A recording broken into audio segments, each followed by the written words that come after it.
नमस्कार। कक्षा 7वीं के छात्र मित्रों, आज हम हिंदी सुलभ भारती इस पाठ्यपुस्तक से द्वितीय सत्र का पाठ क्रमांक 7 रहस्य पढ़ेंगे, जिसके लेखक हैं डॉक्टर हरिकृष्ण देवसरे। हरिकृष्ण देवसरे जी ने इस पाठ में अंधविश्वासों को दूर करके वैज्ञानिक दृष्टिकोण अपनाने पर जोर दिया है, बल दिया है। आज भी हम देखते हैं कि गांवों कस्बों में लोग भूत प्रेत आदि के अस्तित्व में विश्वास करते हैं और लोगों के इन अंधविश्वासों के कारण समाज में जो बुरे विचारों के लोग होते हैं, समाज विरोधी तत्व उनकी सादगी का लाभ उठाते हैं। आइए दोस्तों, इस पाठ को देखते हैं। पाठ का नाम रहस्य, और रहस्य है, कुछ सीक्रेट है, तो निश्चित रूप से इस पाठ का जो वाचन है हम उसी तरह से करेंगे और समझने का प्रयास भी करेंगे। अंधेरी रात थी, चारों ओर सन्नाटा था, हाथ फैलाए न सोचता था। कभी कभी बहुत अंधेरा होता है तो हमारे हाथ ही हमको नहीं दिखाई देते हैं। कभी कभी कुत्तों के भौंकने की आवाज़ सुनाई पड़ती थी। आधी रात बीत चुकी थी। मामा जी के घर से कुछ दूरी पर सामने हवेली थी। हवेली में उजाला था। आर्यन, आपकी उम्र का एक बच्चा है। आर्यन खेतों को सरपट करता पार करता हुआ उस ओर अकेले बढ़ रहा था।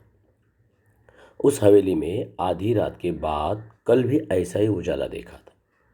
उजाला, रोशनी। मामा जी ने पहले आर्यन से कह दिया था, उधर हवेली की ओर जाने की ज़रूरत नहीं है, वह हवेली भूतों का डेरा है। आर्यन मन ही मन मुस्काने लगा। वो जानता था कि भूत कुछ नहीं होते हैं, ये कपोल कल्पना है। दोस्तों, कपोल कल्पना का अर्थ होता है झूठी बात। ये बिल्कुल झूठी बात है। कक्षा में विज्ञान के शिक्षक ने, साइंस के शिक्षक ने वैज्ञानिक दृष्टिकोण अच्छी तरह से उसे समझाया था। रहस्य का पता लगाने के लिए उसने मन में ठान लेना, निश्चय कर लेना। मामा जी ने कहा था, इस हवेली में पिछले 10-15 सालों से कोई नहीं रहता। पहले उसमें एक जमींदार का परिवार रहता था। अब जमींदार का परिवार खत्म हो गया है, उस तरफ कोई आता जाता नहीं। एक बार घीसू उधर गया था, बेचारे का बुरा हाल हुआ था। 3 महीने तक खाट पकड़े रहा। खाट पकड़ना, इसका अर्थ होता है बीमार होना। खाट पकड़ना, बीमार होना। आर्यन करवटें बदलता रहा। आधी रात को उठकर छत से उसने हवेली को फिर से देखा। वहाँ रोशनी थी। गर्मी की छुट्टियां बिताने के लिए वह मामा जी के घर आया था। यह एक समृद्ध गांव है। मामा जी के पास एक विदेशी डिजिटल कैमरा भी है। जैसे आजकल आप कैमरा का यूज़ करते हैं, उसी तरह से एक कैमरा भी था। ये बात आर्यन को मालूम थी।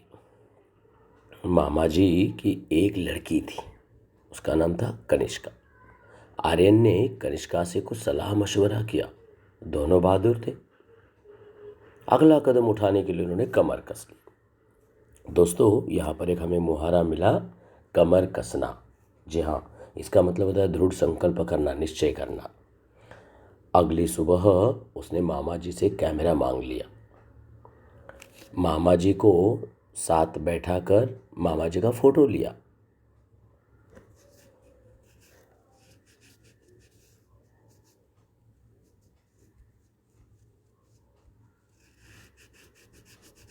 फिर मामा मामी और कनिष्का के भी फोटो खींचे। कनिष्का ने मामा मामी के साथ आर्यन के भी फोटो खींचे। मामा मामी जी बहुत खुश थे। मामा जी ने कैमरे की तारीफ पुल बांधते हुए कहा।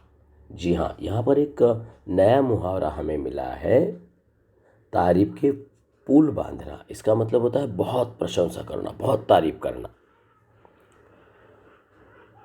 रात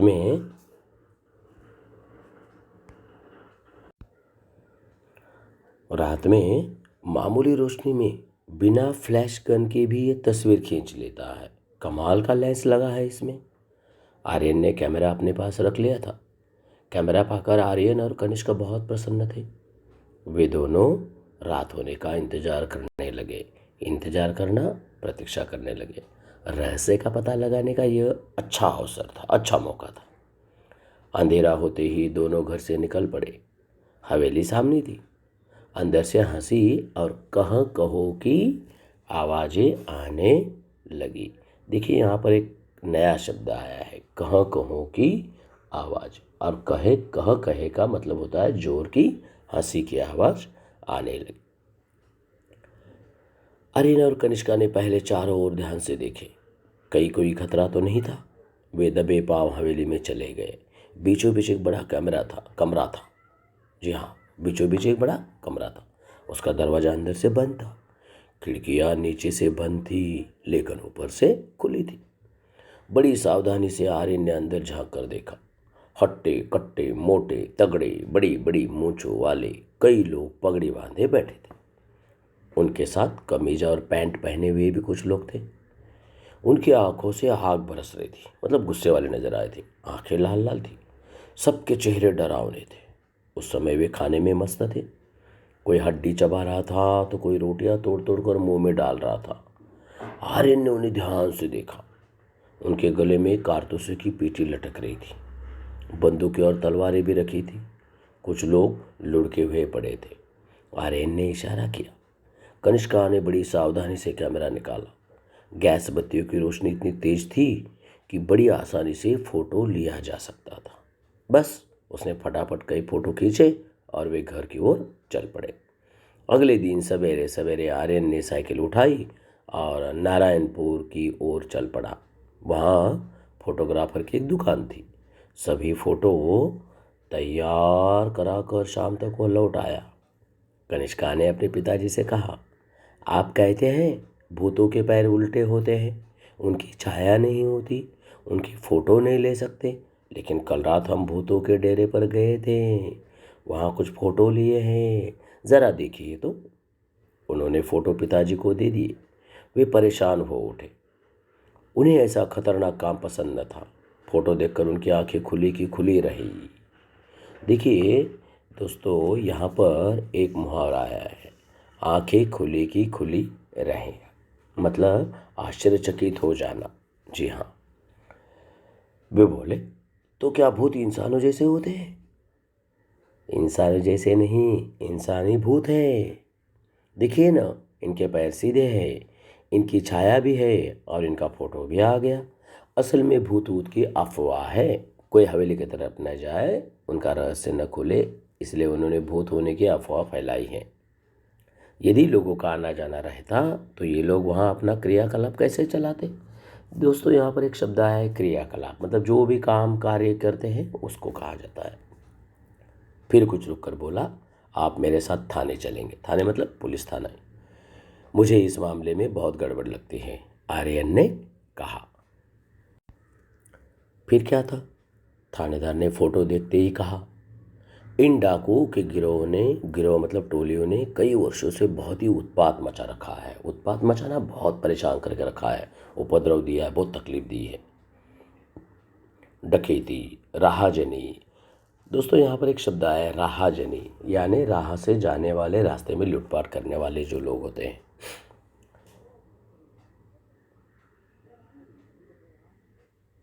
डकैती, राहाजनी इनका पेशा है। कई वर्षों से इनकी तलाश की जा रही है। इनको पकड़ने के लिए पुलिस ने अपना खून पसीना एक कर दिया था। फिर से एक शब्द हमें मिला दोस्तों, खून पसीना एक कर देना का अर्थ होता है बहुत मेहनत करना। शाबाश, तुम दोनों ने बहुत ही बहादुरी का काम किया है। कहाँ है ये? आप तैयारी कीजिए, ठिकाना मैं बताता हूँ, आर्यन ने कहा। उस रात भूतों के डेरे पर पुलिस ने छापा मारा। दोनों ओर से गोलियां चली। सवेरा होते होते डाकुओं ने हथियार डाल दी। हथियार डाल देना, समर्पण कर देना, शरण में आ जाना। उनके कुछ साथी मारे गए और कुछ पकड़े गए। गांव वालों ने हवेली में बसे भूतों को देखा तो चकित रह गए। सभी डाकुओं के आतंक से मुक्त हो गए। जिला कलेक्टर ने आर्यन और कनिष्का की बहादुरी के कारण उनके नाम राष्ट्रपति कार्यालय को भेजवा दी। आने वाले गणतंत्र दिवस पर महामहिम राष्ट्रपति के हाथों उनको वीरता पुरस्कार से सम्मानित किया जाने वाला है। तो दोस्तों, आप चित्र में देख सकते हैं पुलिस ने किस तरह से आर्यन और कनिष्का की तारीफ की और किस तरह से शाबाशी दी। देखिए उन्होंने क्या कहा है, शाबाश तुम दोनों ने बहुत ही बहादुरी का काम किया है। देखिए किस तरह से कहा है, बहादुरी का काम किया है। तो हमें भी इस तरह से अंधविश्वासों को दिमाग से निकाल देना चाहिए, विश्वास नहीं करना चाहिए ऐसी बातों पर। तो दोस्तों, इस पाठ को आप बार बार पढ़िए और इस पाठ में ढेर सारे मुहावरे दिए हैं, उनका अर्थ और वाक्य में प्रयोग करने की भी कोशिश कीजिए, समझने का प्रयास कीजिए। स्वाध्याय पढ़िए। धन्यवाद।